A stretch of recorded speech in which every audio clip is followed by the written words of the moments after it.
A judge laughed at the poor widow until the bikers walked into the courtroom. Part 1. The courtroom laughter. The courtroom was packed that morning, murmurs echoing off the cold marble walls.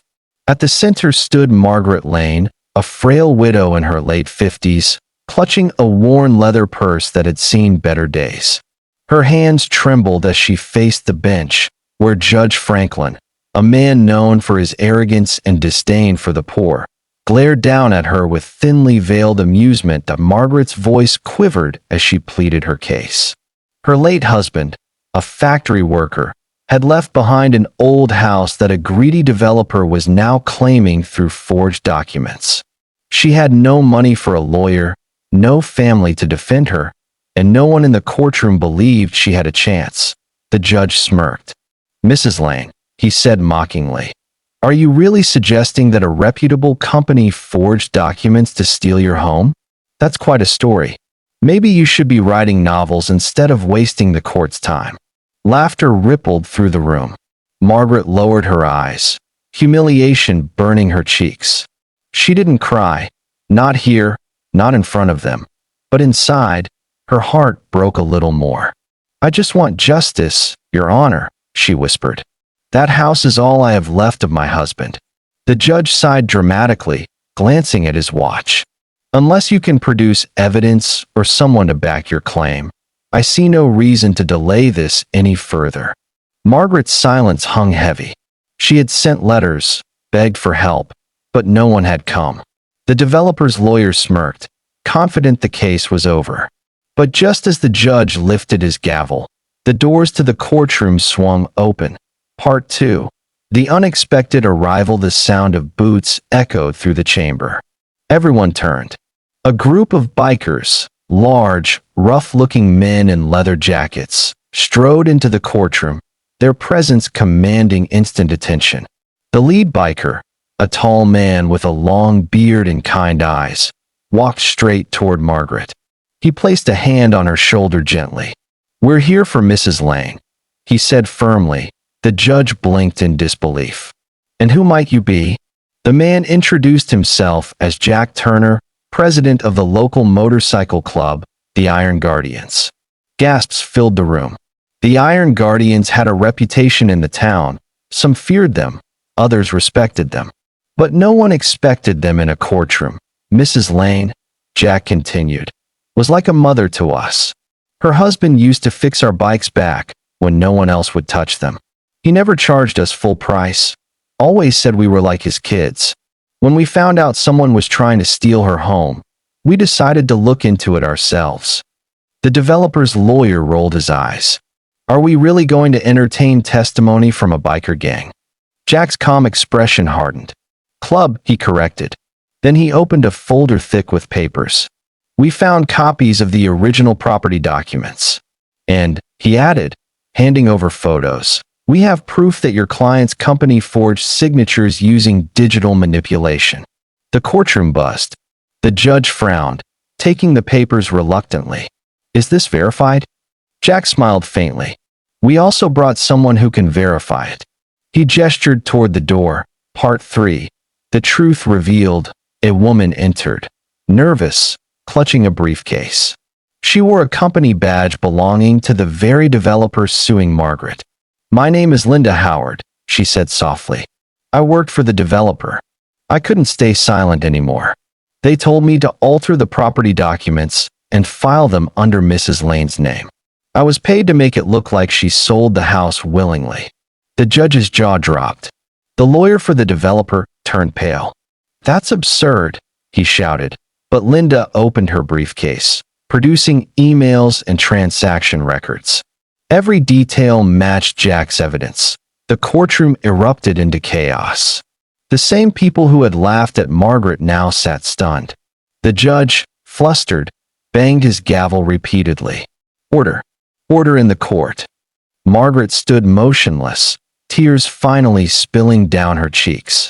Jack and his biker brothers stood protectively behind her, their presence a wall of silent strength. When the judge finally spoke again, his tone was different, humble, even shaken. "Mrs. Lane," he said slowly, It appears you were wronged in ways this court cannot ignore." He turned to the developer's lawyer. "This case is dismissed. Furthermore, I'm referring the matter for criminal investigation." Part 4. Redemption and Respect. As the ruling was announced, Margaret broke down in quiet sobs. Jack knelt beside her. "You're safe now, ma'am," he said gently. "Your home's yours again." The same judge who had mocked her moments earlier now struggled to meet her eyes. "Mrs. Lane," he said awkwardly, "I owe you an apology. I was wrong to dismiss your case so lightly." Margaret smiled through her tears. "Sometimes, Your Honor, people just need to be seen, not judged." Outside the courthouse, reporters swarmed, snapping photos of the unlikely alliance between the poor widow and the bikers.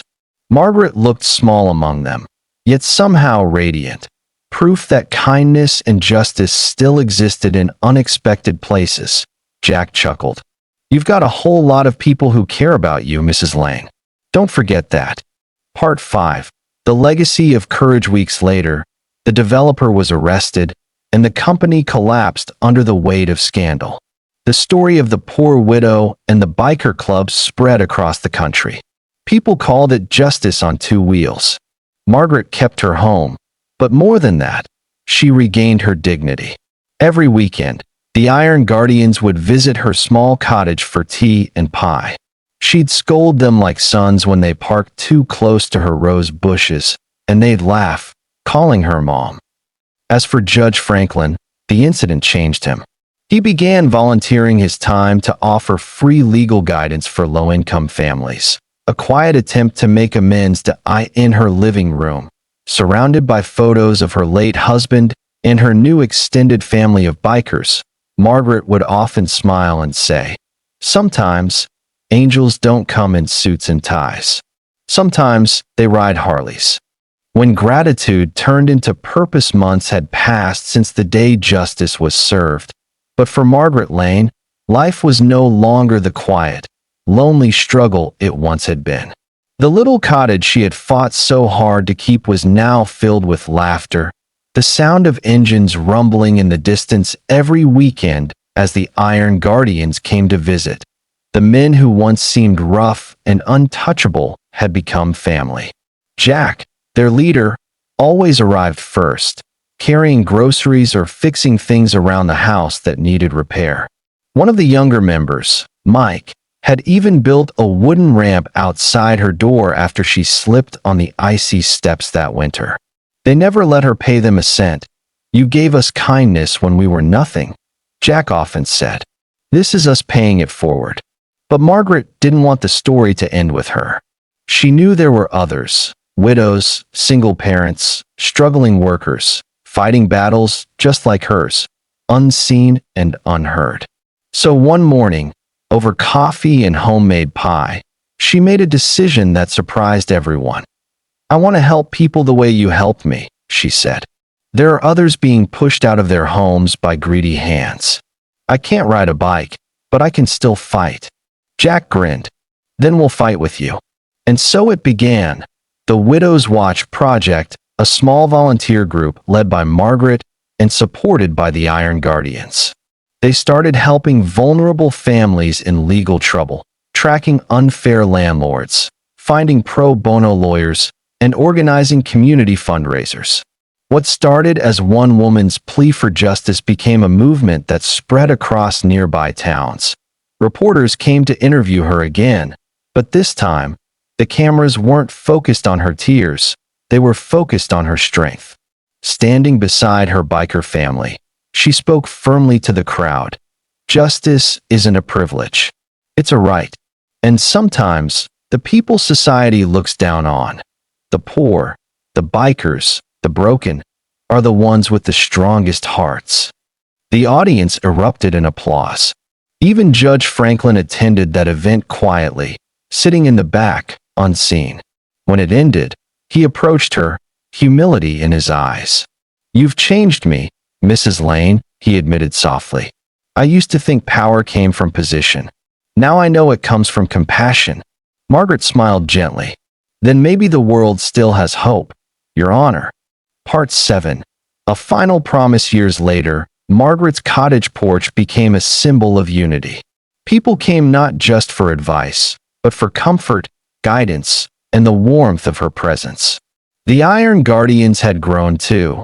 They now wore badges with a small silver rose on their jackets, a tribute to Margaret's late husband's rose garden. One summer evening, as the sun dipped below the hills, Margaret sat on her porch surrounded by her unlikely family. She looked out at the motorcycles gleaming in the golden light and whispered, "Who would have thought? My husband used to fix bikes for free, and now bikes ended up fixing my life." Jack chuckled. "You fixed ours too, ma'am." A moment of silence followed, filled only by the hum of cicadas and the peaceful sigh of the wind. Margaret leaned back in her chair, her heart full. The world had once laughed at her, but she had found her voice, her people, and her purpose. As the first stars appeared in the twilight sky, she whispered one last promise, to her husband, to herself, to everyone who had ever been overlooked or underestimated.